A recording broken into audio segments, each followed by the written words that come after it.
Excusez, mais de notre pays. Et je vois plusieurs interventions d'acteurs politiques étatiques. Et certains arrivent à vouloir occulter la réalité. J'ai vu des gens dire le régime politique actuel n'est pas responsable de la dette. En fait, vous m'amusez. Vous m'amusez. Comment les gens peuvent sombrer dans une telle hypocrisie? Comment est-ce que vous pouvez dire, affirmer de manière péremptoire que les actuels détenteurs exclusifs du pouvoir ne sont pas responsables de la dette? Ça, c'est être malhonnête. Arnaud Nganji, il est conseiller spécial du président de la République, chef du département des mines. Il fut ministre à l'époque de l'AGF. Vous n'allez pas me dire qu'André Nganji est exempt de cette dette colossale aujourd'hui qui est en train d'handicaper le progrès et la prospérité de notre pays. Vous n'allez pas dire que Brice Lacuche Chanenga ne connaît rien de cette dette vertigineuse qui, d'ailleurs, grâce à des méthodes assez particulières, il avait fait la prison. Vous n'allez pas me dire que tous les membres de l'AGF convertis en bâtisseurs ne connaissent pas d'où vient la dette de notre pays. C'est quand même incroyable. Vous n'allez pas me dire que Maurice Mabiala ne sait pas l'origine de la dette de notre pays. Mais Maurice Mabiala, il est vice-président du Sénat. Qu'est-ce que vous racontez comme ça?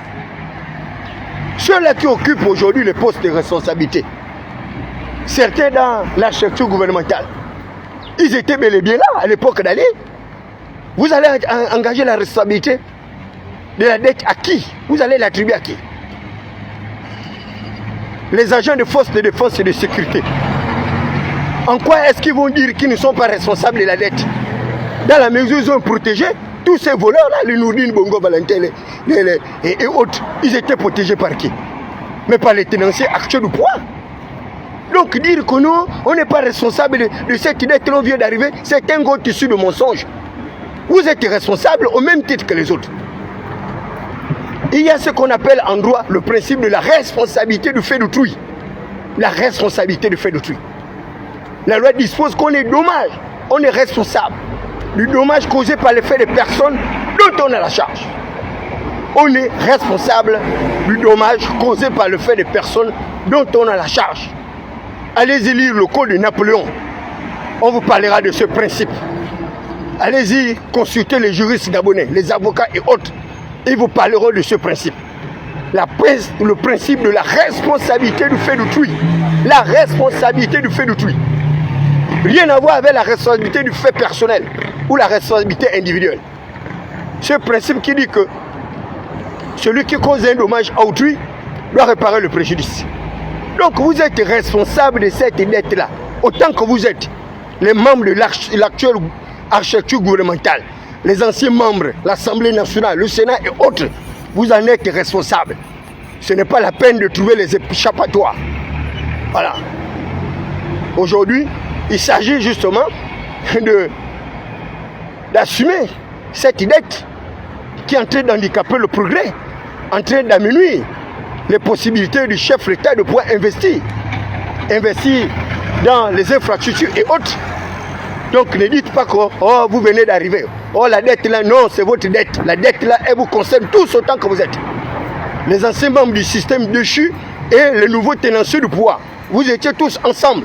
Vous les avez protégés pendant ce temps-là qu'ils étaient en train de détruire les indicateurs macroéconomiques de notre pays. Donc il n'y a personne qui va dire oh non, on vient d'arriver. Il n'y a pas de ça. Voilà, ce sont des droits successoraux. C'est des principes élémentaires. Lorsque votre père décède, vous héritez de l'actif et le passif. Donc Ali Bongo Niba, il est hérité de l'actif et du passif de son père.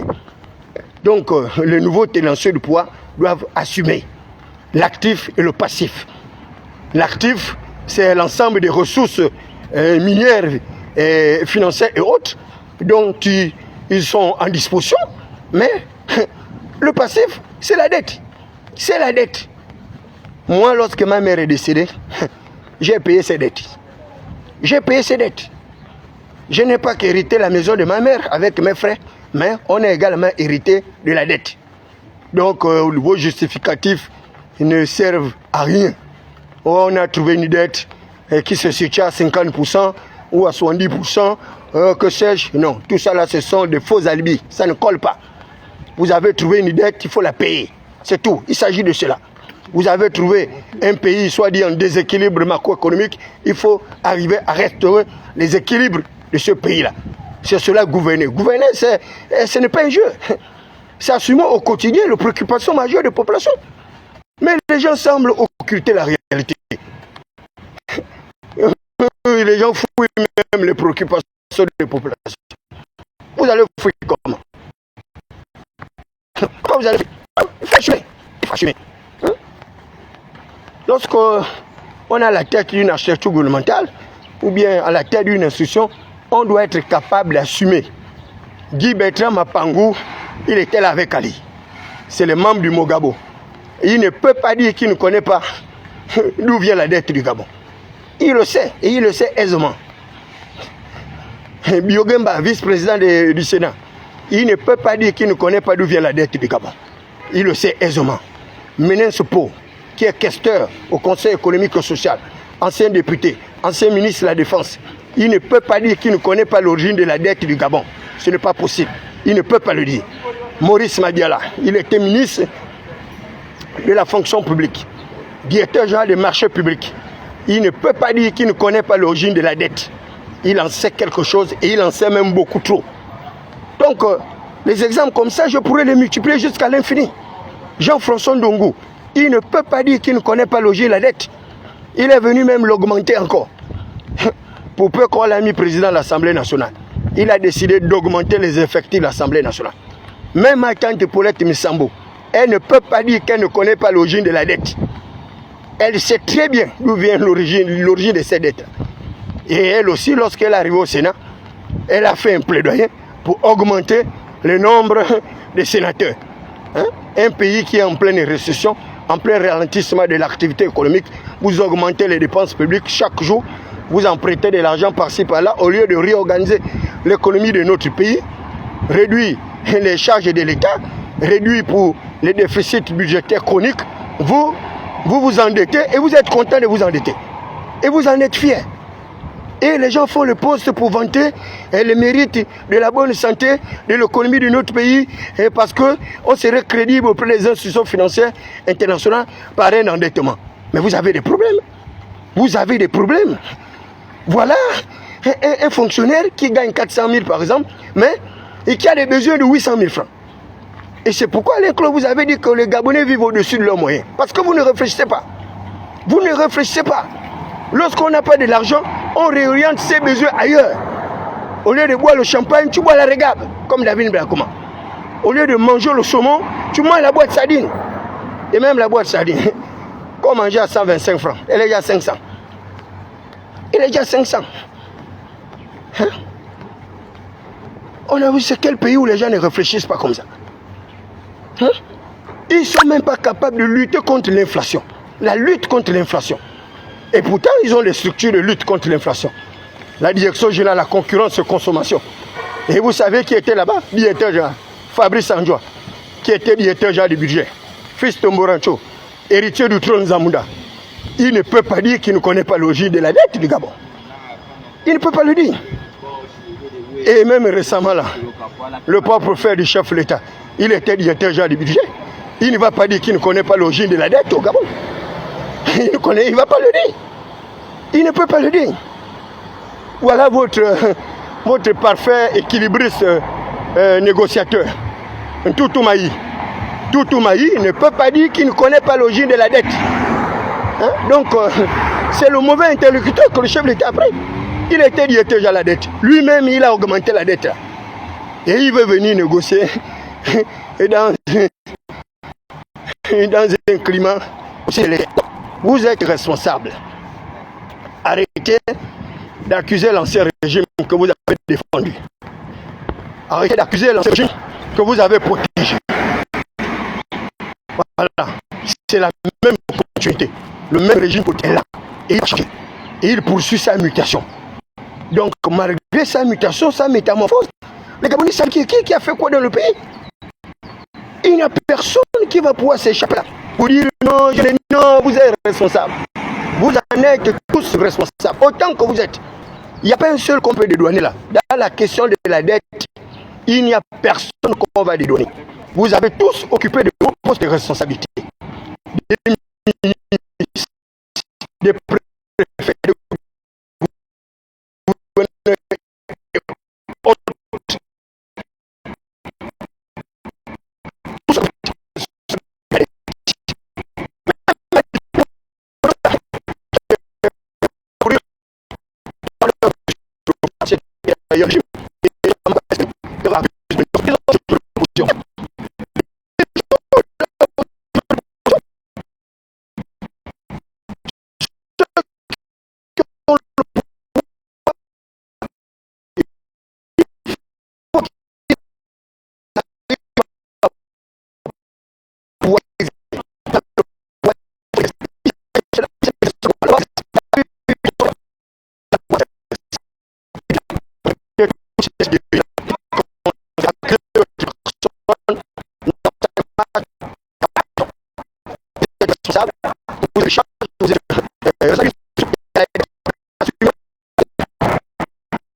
comment comprendre que ceux dont on a accusé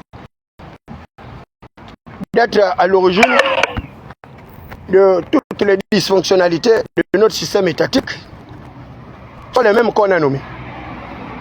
Mais ce qu'on a nommé, c'est ceux-là qui étaient à l'origine de soit dit de l'endettement de notre pays. Mais dès lors que vous les avez réunis à leur place, vous les avez nommés.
C'est vraiment dommage. Comment est-ce qu'on va vivre comme ça, hein?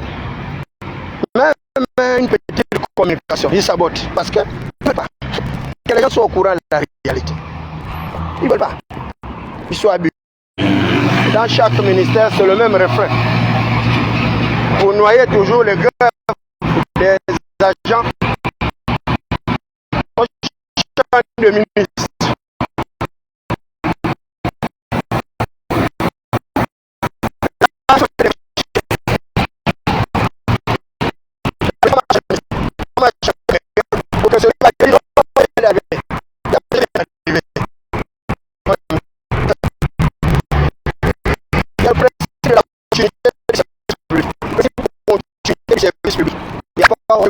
Non, non, non, non.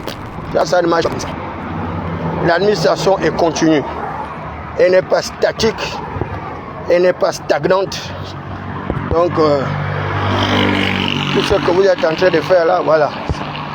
C'est des misérables. C'est leur travail saboté. C'est tout ce que vous savez faire. Empêcher de communiquer, vous pouvez encore faire quoi? C'est tout ce que vous pouvez faire. Vous n'avez pas d'argument. Vous n'avez pas d'argument. Depuis le départ, que nous étions les pionniers de la légitimation du pouvoir de Brice Oligui Nguema. Nous étions les pionniers. On l'a défendu sur le plan national. On l'a défendu sur le plan international. On a porté de communication pendant plusieurs années. Et personne ne dira qu'il n'a pas vu le rôle que David Mbakoma a joué à Gabon 24 et dans des autres chaînes de télévision. Mais comme vous êtes des êtres malhonnêtes, des perfides trompeurs, C'est tout ce que vous savez faire. Raconter des balivernes, des mensonges sur autrui parce que vous n'avez pas les papiers. Vous n'avez pas les papiers, Bissangoubi, il n'y a pas les papiers. Il n'y a pas les papiers, il n'y a rien, ils n'ont rien. Ce sont eux qui ont mené Briscotol comme ça. Dans cette situation d'impasse. Dans l'impasse. Et je l'avais dit 2 années avant. Je l'ai dit 2 années avant. J'ai dit, monsieur le président, 2026 sera une année difficile pour vous. Parce que ces gens-là vont vous délégitimer. Ils vont créer des fausses politiques publiques, des fausses politiques budgétaires, des fausses politiques monétaires pour vous faire passer pour ce que vous n'êtes pas. Et ils vont profiter pour dire à vos alliés, non, on a cru qu'il aurait pu faire mieux. Kali Bongo Niba, on constate qu'il fait pire. Et là, ils ont eu un alibi. Parce que ce sont les alibis qui cherchent. Et le plus grand alibi, c'est de vous déconnecter avec le peuple souverain. Et je vous avais dit, et ils ont reçu. Vous êtes totalement déconnecté du peuple à l'heure actuelle. Si on fait des sondages d'opinion sur votre légitimité, sur la capacité du peuple à vous obéir, mais vous n'arrivez même plus à 40%. Vous n'arriverez plus à 40%. Parce que ceux parmi les 94% aujourd'hui, ils sont déjà sceptiques. Il y a un pessimisme qui est en train de les attraper et les frapper. Parce qu'à chaque conseil des ministres, c'est le retour des mêmes. Les mêmes qui refusent d'assumer la dette. On nomme leurs parents. À chaque conseil des ministres. On envoie leurs fils dans les ambassades. À chaque conseil des ministres. Certains ne sont même pas les diplomates de corps. Mais ils arrivent à être nommés. Et à chaque fois, c'est comme ça. Mais nous-mêmes, les agents du corps, on ne peut pas aller ailleurs. On va aller ailleurs, on nous refuse. Moi, je suis le ministère des Affaires étrangères. Mais je suis d'abord fonctionnaire. Et nous sommes tous des fonctionnaires ministère de la fonction publique. Pourquoi est-ce qu'on ne peut pas m'enlever le ministère des Affaires étrangères pour aller au budget, pour aller au trésor, pour aller, je ne sais pas où, au ministère de l'Agriculture ou que sais-je, la GR des Sports ou quoi? Pourquoi on ne le fait pas? Mais c'est chez nous ils viennent. Toutes les brebis égarées qui sortent des écoles, des fausses universités de par le monde, le dépotoir chez eux, c'est les affaires étrangères. Vous voyez quelqu'un sort de nulle part, on le nomme ambassadeur. L'autre sort de nulle part, on lui nomme premier conseiller. Et pendant ce temps, les gens qui ont appris ce métier, ils sont là en train de tourner le pouce dans le bureau, en train de lire les journaux, et puis de jouer à la pentacle. Et vous pensez que c'est tout le monde qui accepte comme ça d'être ridiculisé, d'être humilié, d'être marginalisé, alors que les gens ont fait des études qui ne leur servent à rien, et que les médiocres sont à la tête de nos institutions, à la tête de nos administrations. C'est dommage, c'est triste, c'est regrettable. Monsieur Kabongo, Aziz ou quoi, quelque chose comme ça, il est l'actuel secrétaire général du gouvernement. Il fut ambassadeur au Maroc, Monsieur Kabongo, un comptable public. Il est actuellement secrétaire général du gouvernement. Monsieur Kabongo était ministre des Affaires étrangères. Il revenait du Maroc. Il a fait payer 2 fois la prime de servitude diplomatique. 2 fois, j'ai dit bien 2 fois. 2 fois. Moi qui avais 800 000 par trimestre, catégorie A et A2, on a multiplié par 2, j'ai eu 1 600 000. Les catégories 1 qui avaient 1 million, dans la dernière catégorie, ils ont eu 2 millions. Kabongo, il n'est même pas du ministère des Affaires étrangères. Il n'est même pas diplomate de carrière. Mais ce monsieur était bien disposé. Il n'a pas mangé l'argent seul. Il est venu la distribuer comme l'a fait Alain-Claude Bebinze. Mais toutes les fois où nous on a eu un ministre qui sort du corps des affaires étrangères, ce dernier est venu nous rabaisser. Ce dernier est venu nous brimer. Voilà l'actuel président de l'Assemblée nationale. Il n'a accompli aucun acte. Mais pourtant il a passé 2 ans au ministère des Affaires étrangères. Il n'a rien fait pour son ministère. Et alors qu'il est fonctionnaire, il est du corps des affaires étrangères. Voilà. Là il a sauté à pieds joints. Il est à l'Assemblée. Et on le prend comme médiateur. Quel médiateur? il peut mener quelle médiation? La médiation, c'est le propre de la diplomatie préventive compris. Pourtant, la médiation, c'est notre rôle en qualité de diplomate. Le rôle de secours, le rôle de protection, le rôle d'assistance, le rôle de représentation. Mais il n'y a rien. Il n'y a rien.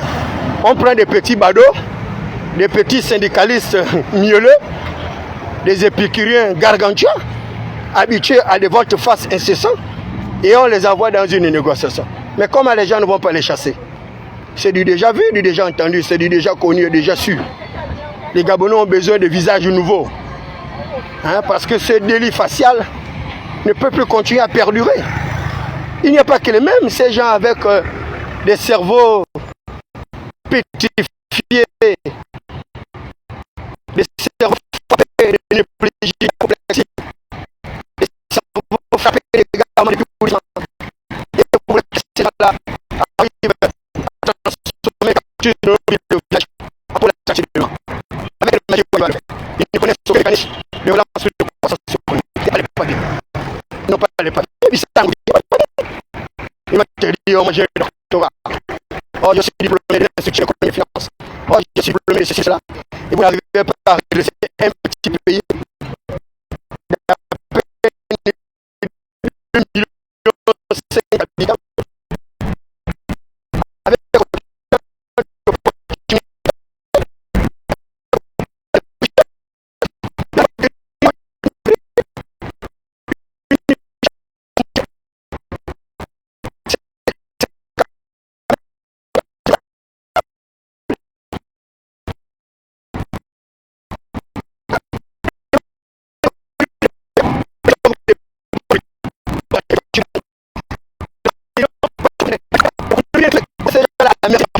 Avec les animaux sauvages.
Vous voyez que c'est tout ce qu'il peut faire. Donc, il sabote, il m'empêche de communiquer, hein, d'éclairer la lanterne des Gabonais. Parce qu'ils sont habitués au mensonge. Ils sont habitués au mensonge. Hein, ce sont des fils de Corée, les fils de la révolte. Hein. Donc, c'est tout ce qu'il peut faire. 500 à l'aéroport. Aéroport 500. Donc, merci. C'est dommage. Et vous voyez bien qu'ils font tout pour m'empêcher de communiquer. Ils sabotent mon compte, ils me menacent d'emprisonnement, et c'est tout ce qu'ils peuvent faire. Regardez le capitaine Ibrahim Traoré, un jeune agent de force de défense sécurité. Il n'est pas colonel, il n'est pas général, un capitaine. Comme le fut à l'époque le capitaine Dadis Camara. Regardez toutes les réformes qu'il engage dans son pays. Le Burkina Faso, dont on a fait croire à l'opinion publique nationale et internationale que c'est un pays pauvre. Aujourd'hui, ils ont des réserves d'or qui défient toute réserve d'or dans l'humanité. Ils arrivent à réfléchir comment avoir une monnaie continentale pour lutter contre le néocolonialisme budgétaire et financier. Et il y a des Africains qui sont contre un tel personnage. Parce que ce sont des négriers, des esclavagistes. Ils sont habitués à vivre avec les chaînes. Et voilà quelqu'un à peine arrivé. Il est en train de transformer le visage de Burkina Faso. Il transforme ce visage comme il l'avait fait son ancien président Thomas Sankara. Aujourd'hui, les Burkinabéens sont fiers de leur pays. Ils sont fiers de leur chef d'État. Ils sont fiers de leur matière première. Et leur pays se développe. Lorsque vous voyez rien que les infrastructures construites en 2 ans, vous êtes surpris. Avec les immeubles qui sont construits partout, les logements sociaux. Et chez nous au Gabon, il n'y a rien. On casse les maisons des cabanes. Mon pauvre père, 5 villas qu'il a conçues depuis 60 ans. Une maison en étage, ils ont tout raclé. On demande les titres fonciers à des gens. Lui-même, l'État n'a même pas les titres fonciers. Et j'ai mon défi, comme sorte qui est propriétaire du titre foncier de la présidence de la République. Qu'on dise qui est le propriétaire. J'ai envie de voir, d'entendre le propriétaire. Et ce sont eux qui viennent dire oh non, on a hérité de la dette, oh, les indicateurs. Vous êtes des blagueurs. Vous pensez que lorsque tu es un héritier légitime, un héritier légataire ou un collatéral, donc tu vas hériter que les biens de ton père ou ta mère, la dette de tes parents, tu ne dois pas la payer.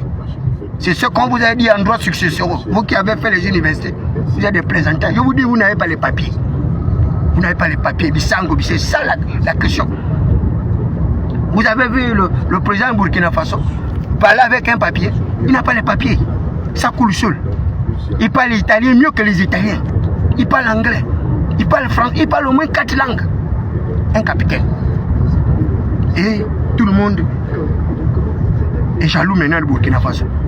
On veut tuer maintenant le pauvre président. On paye les mercenaires pour déstabiliser le pays. Parce que j'espère que j'aurai mon visa d'ici là. Je vais aller m'installer au Burkina Faso là-bas.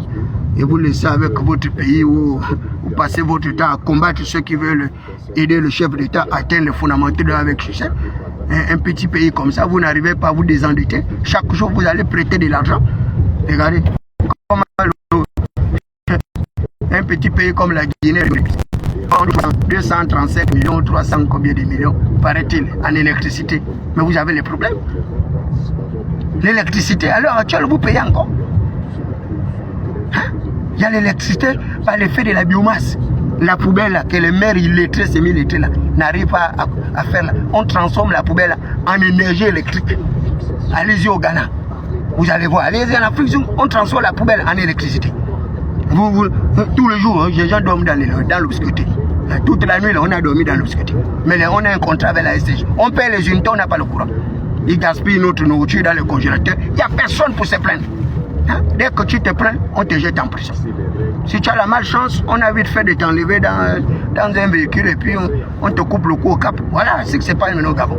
C'est un pays vraiment hors la loi. Chacun fait ce qu'il veut. Et le peuple souffre comme ça.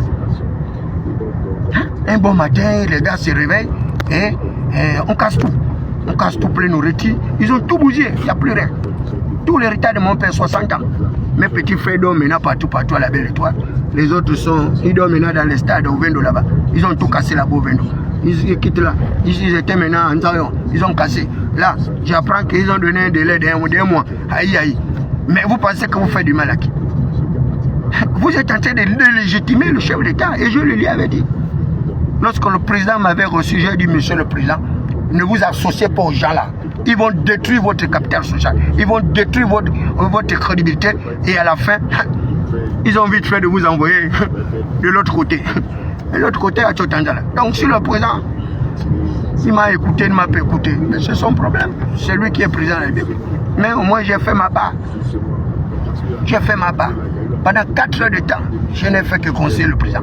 Fais comme ci, fais comme ça. Et il ne m'a pas écouté. Il m'a confié à son collaborateur. Ils m'ont volé. Ils ont volé mon argent. Ils ont volé ma voiture. Ils ont volé ma nomination. Et là, ils pensent qu'ils peuvent voler ma dignité. Parce qu'ils veulent me faire taire. Mais je ne vais pas me taire. Je préfère même que vous me tuez. Je ne vais pas me taire. À défaut de m'envoyer en prison, vous me tuez. Nous sommes tous des Gabonais. Et je suis Gabonais. Pure souche, 100%, pas les Gabonais préfabriqués avec des nationalités contrefaites. Vous abandonnez même vos propres nationalités de vos pays pour changer la nationalité. Vous êtes des rigolos. C'est des rigolos. Les Équatoriens qui avaient changé la nationalité pour devenir les Gabonais. Aujourd'hui, ils ont honte. La Guinée est déjà plus prospère que le Gabon. Et ceux qui étaient burkinabés, qui ont changé la nationalité, le Burkina Faso aujourd'hui est en train d'évoluer. Vous pensez que le Seigneur est bête quoi, de vous envoyer dans ces pays-là? Il n'y a pas un seul pays africain où il n'y a pas de l'argent. Il y a les richesses en Afrique, partout, dans tous les pays. Le Niger, ils ont dit que le Niger, c'est le pays le plus pauvre de l'humanité. Mais le Niger, là-bas, il y a même le pétrole qu'on découvre au Niger. Le Togo, tout ça là. Toute l'Afrique est une pétrolière en matière de jets. Mais les Africains sont pauvres comme le... J'apprends maintenant que même au Congo, là, il est encore candidat. 82, combien des années? Vous voyez les gens comme ça? Tu as plus de 40 ans au pouvoir. Tu ne t'arrêtes pas. Tu continues, tu es candidat. Jusqu'à quand? C'est pas croyable l'Afrique. Je ne comprends pas. Et quelle est leur conception de la démocratie? Je ne comprends pas. Tu as 38 ans, tu es au pouvoir. Tu as 40 ans, tu es au pouvoir. Mon frère, il n'y a pas que toi. Il y a d'autres compatriotes. Tu as fait tes 2 mandats, il faut partir. Regardez la Côte d'Ivoire, le papa là. Il ne part pas. Oh, il a 4 mandats. Il cherche même à se justifier. Mais c'est pas croyable. Et tu as des intellectuels qui le soutiennent même dans cette mégalomanie politique. Oh non, le mandat là n'était pas compté. Machin. Ils trouvent les justificatifs. C'est vous qui avez inventé la démocratie. Vous n'avez même pas vraiment. Regardez tous ces gens-là qui meurent dans le désert. Hein? Les ingénieurs et les docteurs qui vont maintenant faire la planche en France, laver les assiettes parce qu'il faut fuir la pauvreté de leur pays. Alors que ces pays sont riches. Il n'y a pas un seul pays qui n'est pas riche. Le Mali, c'est pire. Le Mali, il y a Babadi Sissoko, un Malien, il était sur Gabon. Allez-y, fouillez l'histoire de Babadi Sissoko. Il était docker au port ici au Gabon. Marié à une des filles de Kama, une sœur de Kama Dabani Marie-Joseph. Babadi Sissoko. Un homme fortuné, milliardaire, multimilliardaire, il est décédé. Un Malien, multimilliardaire. Il arrivait à payer 17 avions aux États-Unis. On l'a même arrêté, prétextant qu'il aurait voulu de l'argent. 17 avions, il paye cash comme ça. Un Malien. Mais c'est le Mali qu'on dit que c'est un pays pauvre et un pays mal, le pays le moins avancé. Vous êtes des blagueurs. Vous êtes des blagueurs. Et vous êtes là, vous volez l'argent de l'État, vous volez les milliards, et maintenant que vous êtes bloqué, on a une simple dette, vous n'arrivez pas à payer. Vous prenez le président, vous allez prendre un bateau turc qui est je ne sais pas où, accosté en haute mer, et on paye 1,8 milliard par mois pour payer l'électricité. Mais vous avez les problèmes. Ça, c'est quel niveau de médiocrité? 1,8 milliard par an. Pour un bateau, pour l'électricité qui n'existe même pas. Mais ils ont la poubelle là, ils ne peuvent pas la transformer en électricité. Ils ont les panneaux solaires, ils peuvent électrifier toutes les villes et tous les villages, gratuitement, à travers les panneaux solaires. L'énergie volcanique, ils ne connaissent même pas tout ça. Il n'y a rien. Même le copeau là, le résidu du bois là, qui traîne là partout, là. On transforme ça en électricité, il n'y a rien. Ils sont encore là, les vieux compteurs là, on met les unités, 1000 francs, 2000, et ils ont trouvé un mécanisme pour précariser les Gabonais davantage. Une bande vraiment des scélérats politiques, et on appelle ça, on vous appelle des blagueurs. Vous n'avez rien, vous n'avez pas les papiers. Vous n'avez pas les papiers. Et tous les pays là vont nous dépasser. Là, la Guinée nous a déjà dépassé. Le Cameroun, n'en parlons même pas. Là, le Gabon, c'est le dernier pays maintenant en Afrique centrale. Tout le monde se moque de nous. Et là, on est déjà menacé parce que les indicateurs macroéconomiques dans la sous-région se sont détériorés. Et on a indexé le Gabon avec le Cameroun. Pendant que les autres ont une économie stable, vous êtes là en train de manger les escargots, en train de manger les grenouilles comme des pauvres types, un pays riche comme ça.